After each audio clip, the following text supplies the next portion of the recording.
Oh, this is just... It's terrific. Laura's done the best decorating job. Yeah, well, it's one of the many things she does well. And you had the good sense to listen to her. Yeah. Hey, Chick. Hey, come on, I want to hear all about Atlantic City. Well, I had a perfectly swell time. Great, I take it that means you won. A little, and saw some shows, and met some nice people. You weren't, lonely out there all on your own at Atlantic City and all? Well, now, who said I was alone? That's what I was hoping you'd say. Tell me more. Well, I met this man. He's a widower. He comes from Ohio. I think that's somewhat near here. He's retired. He was an investigative engineer. Anyway, he goes to Atlantic City a couple of times a year, and we just had the best old time.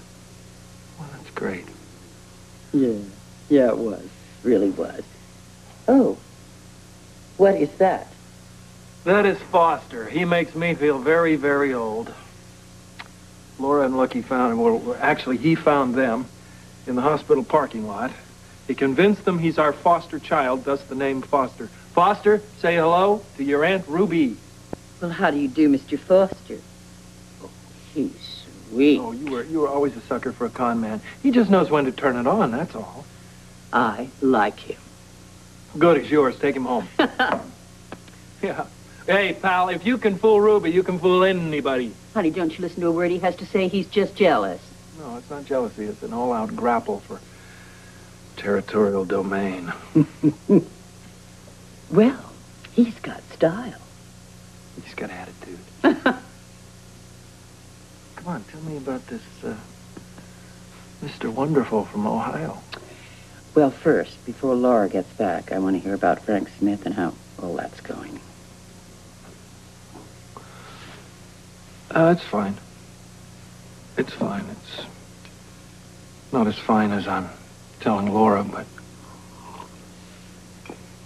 I kind of got my back up against the wall right now, and it'll take a few slick moves to get out. It could get a little hairy before it's over, but I'll tell you one thing. Nothing or nobody is going to take this away from Laura.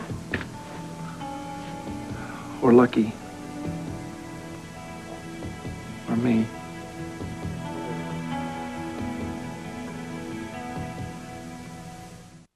And I told Laura that I'd set Frank up to be captured in the escape and permanently put out of action. But what I didn't tell her was that I'll probably have to pull the trigger to make sure it gets done. Luke, no.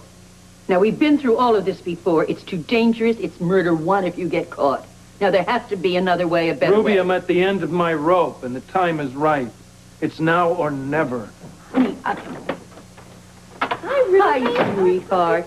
I was just telling you. Oh, how pretty you made this house. So, well, both of you. Oh, thank you. Thank you very much. It is our dream house, isn't it? Yes, it is. How was it with Mrs. Ward? Oh, Luke, needless to say, she loved the gift. Actually, she was shocked, and she told me to tell you that she would be eternally grateful. Oh, well, yeah. I'm glad. This is a new friend of Laura's. Oh. Yes, she runs a house on Charles Street. It's partly daycare and partly a home for homeless children. Oh. Yeah. And I'm actually going to get to work there with her. All right! Oh, that's great! Oh, sweetheart. Oh, that's terrific. Yeah. I have always wanted a job like this, and I can't believe that I found it right here in Port Charles. Well, let's hope it works out. It will. I will. I feel it. I know it will. I mean, I know we still have to get out from under Frank Smith, but that'll only be a little while longer, right? Right. So, in the meantime, I've got this beautiful house. I've got a job where I can really make a difference. I've got 2 kids, a dog, and a fabulous husband who's going to make everything work out right. So what more can a person ask for? Oh. I think all's right with the world.